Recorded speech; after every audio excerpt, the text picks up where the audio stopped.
Do you sometimes feel like living with the Delta variant, breakthrough infections, and the anti-vax crowd is like being in a war zone?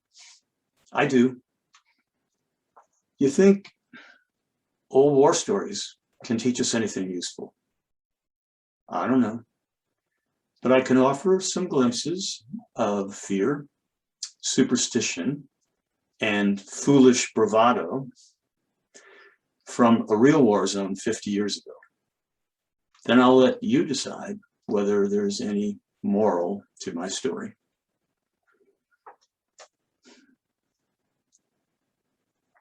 When GIs were getting near the end of their year in Vietnam, a lot of them became quite superstitious and ultra cautious. It was called getting short or being a short timer. 10 days and a wake up till the big bird takes us back to the world. Just lie low till then. Guys who were in the middle of their tours would make gentle fun of the short timers and all their anxieties. Then, when my turn came, I had short timer fever just as bad as any of them.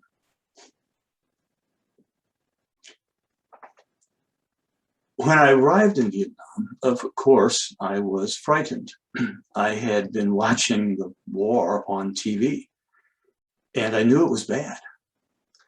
I was fortunate to get a good job in Saigon.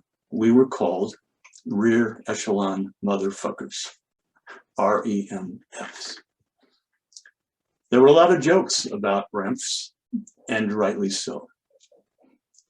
But bad things could also happen to REMFs. I decided right from the get-go that I was going to avoid the nightlife, spend my evenings at the bachelor officers' quarters where I lived, just be quiet. Right. That lasted about 2 weeks. Someone put a bomb under the stairs in another BOQ nearby, and 4 officers were blown away while they were watching a movie in the lobby. I decided a better approach might be fatalism, but tempered by sensible risk management, whatever sensible meant in a war zone.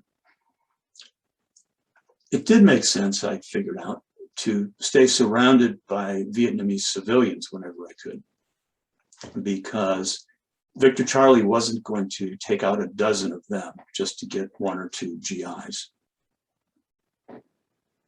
But I strictly avoided bars where GIs congregated. On one occasion, a bunch of them came out at closing time. They were standing on the street, hanging out. Machine gun took out quite a few of them.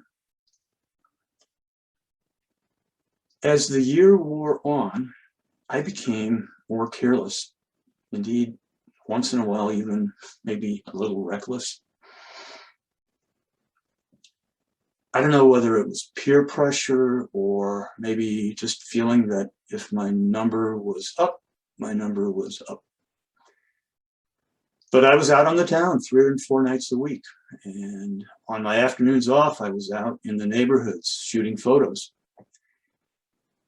Out of sheer boredom, I volunteered to teach a course at an Army school down on the coast every 2 weeks, which got me flying around in all kinds of aircraft for basically no good reason.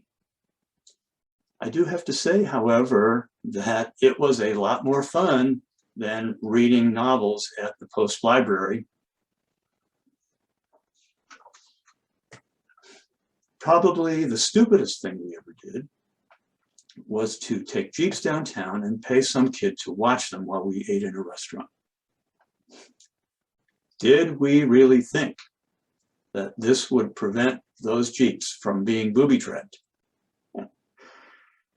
It was a real head scratcher for me as I was getting short and thinking back then on some of the risks I had been taking, sensible and maybe not so sensible. I tried to forgive myself.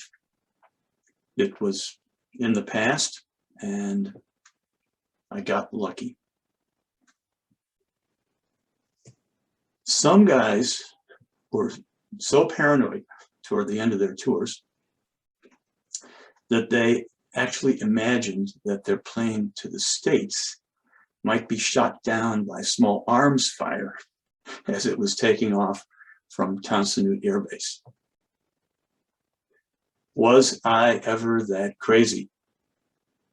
Well, I don't remember exactly, but I do remember that when we heard the thump of that landing gear going up and we knew we were out of small arms range, that entire plane went fucking crazy with cheers and applause. Me too. This war also will end.